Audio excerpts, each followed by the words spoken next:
cat wanted to come visit and say hi. Hi again, everybody. Welcome back. I'm your host, Cameron with Neologic Studios. This is Coco. Thanks for joining me today. I have a really interesting topic that I wanted to kind of touch on today. That's why I'm not doing anything more production-based. But one of my clients brought it up in an email, and he shared with me a video from this guy, Jon Sine. Check it out in the link below. He had a particular episode where he was sharing his perspective on why you shouldn't become a music producer. And then, of course, he went into all of the explanation being about money, or the fact that unless you're in the top 1%, you're not successful. This is sad because I see this peddled a lot everywhere. It's not just in the music industry, it's everywhere. So my client had brought up that what was interesting to him, he's like, unfortunately, there's a lot of these gurus, quote unquote, called gurus, that are just peddling bad information around there. And while it might come across as good and helpful, it ultimately just keeps people from reaching for their dreams before they've even started. And that's sad. You should never stop reaching for your dream. I am never going to tell someone that they shouldn't reach for their dream or their goal, or they shouldn't try and move toward it, simply based on the fact that, oh, unless you're in the top 1%, you're not going to be successful. Do you have a model that can compete with those guys at the very top? Well, of course, nobody starts there. Nobody's all the way up there at the 1%, or they're not networking with the 1%ers to be able to make it happen.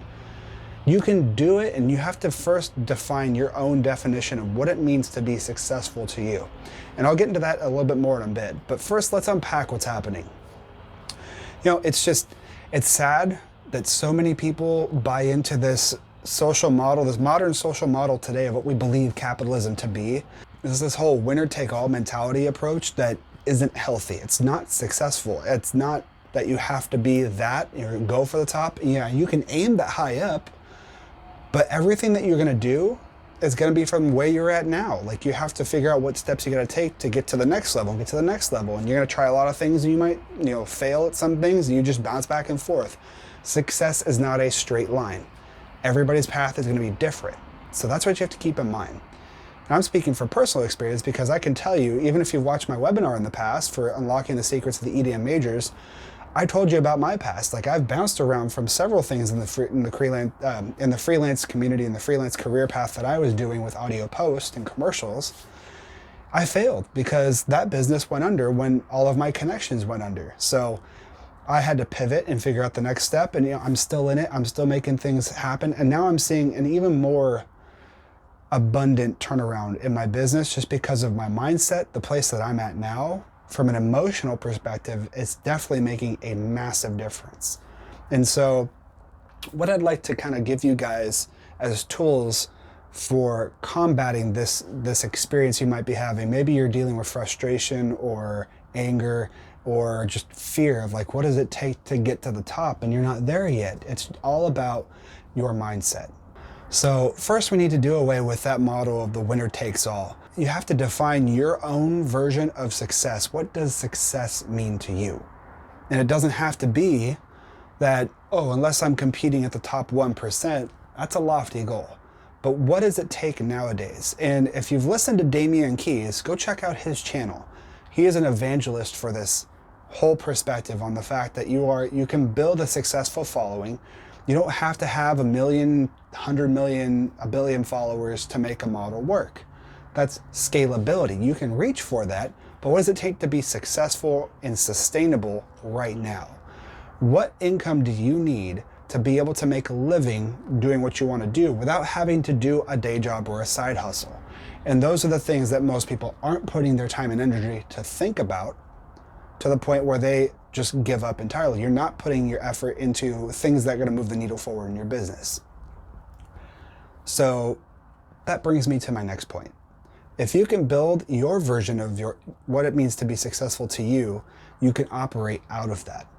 In order to build whatever that version of success means to you, let's start with the basics. You have to get yourself under control, because chances are you're putting all this thought and energy and emotion into certain things that aren't really moving the needle forward.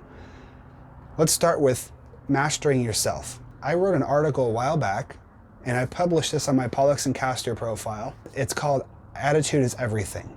Now, in this one, I outlined several things, very basic, simple things that you can do to master yourself. And that means the way that you approach things, it's your attitude about things that will help you find what it takes to move the needle forward at whatever you're doing. Let's say you're producing music and you're stuck trying to write the new song and you're always getting frustrated. So now every time you go and open the DAW, even just doing the act, even thinking about the act of doing something that frustrates you gets you frustrated. So now you're battling all these negative emotions. We need to tackle that at the source.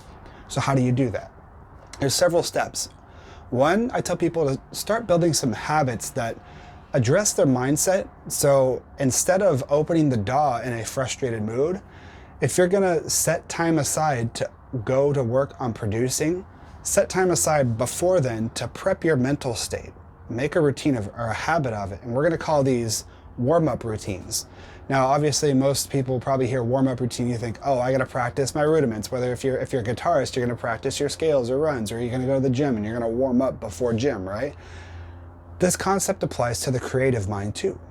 So all you have to do is get into a mental state where you're changing your emotion. Whether for you that's hopping on YouTube, watching some comedy, or just talking with your buds, cracking jokes, get into a state where you're laughing, you're enjoying it, and its expectations are reduced, and now you're able to just enjoy. You're getting emotions into a different state. So when you're vibrating at this happier state, it's gonna be a lot easier to think about things creatively than trying to struggle with the logic that's coming from an anger's perspective. That's one thing. Another thing that I preach about heavily is searching for awe. That means finding moments where you can just go, wow, that was incredible.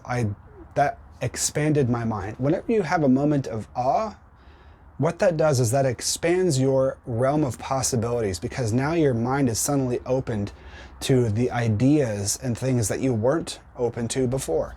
And what this can do is allow you to tap into a whole realm of possibility beyond whatever limiting beliefs were currently holding you back. There's a funny thing that's happening under the hood with our brains, with our emotions. And a lot of times our thoughts create our emotions, and those emotions are where we act from. We have neurotransmitters, these chemicals in our brains that create those emotional states that we're feeling.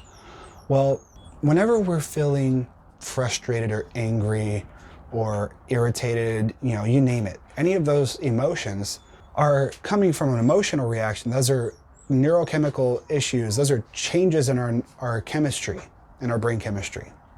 And those changes temporarily reduce our IQ. That's right, we actually become dumber, and the choices we make become stupider as a result of that. And it's just temporary. It's because of the emotion. The emotion is inhibiting certain neurotransmitters in our brain that are preventing us from making better decisions. So when you can get into a state of calm or a state of curiosity, those two alone will help you to make better choices and better decisions to move the needle forward with what you want to do. So I hope this has been helpful, guys. I just want to quickly touch on those topics because this is a pain point for a lot of people. And if you guys haven't been following, we're on the last day or so push of the Mastering Gauntlet. If you haven't submitted your mix, go check it out. What are you guys waiting for? You can get free mastering from not just me, but another mastering engineer, Christian Casito of Envious Audio. It's a killer mastering engineer in his own right. But we're going head to head, challenging each other to see who can do the better mastering job for these artists. So we're taking on 31 artists. We have open slots still. If you guys haven't submitted, go there ASAP, submit it. And if you're not ready yet, if you're still just kind of on the fence about, I'm still working on my productions, I just want to get to that next level, we have made free mastering chains for you guys to check out for Ableton, Logic, Cubase, and FL Studio. Those will be linked below. Check them out. Those will help wrap your mind around producing from a mastering perspective, as well as I've put together walkthrough guides for Ableton Live, and I'm launching one for Cakewalk as well. Take a look at those. My goal is to hopefully have those built. I'll continue to build those tutorials for other DAWs as well as I get time. But let me know what you guys think in the comments below. What questions do you guys have for mastering? I'd love to hear from you guys. Hope you have a great day.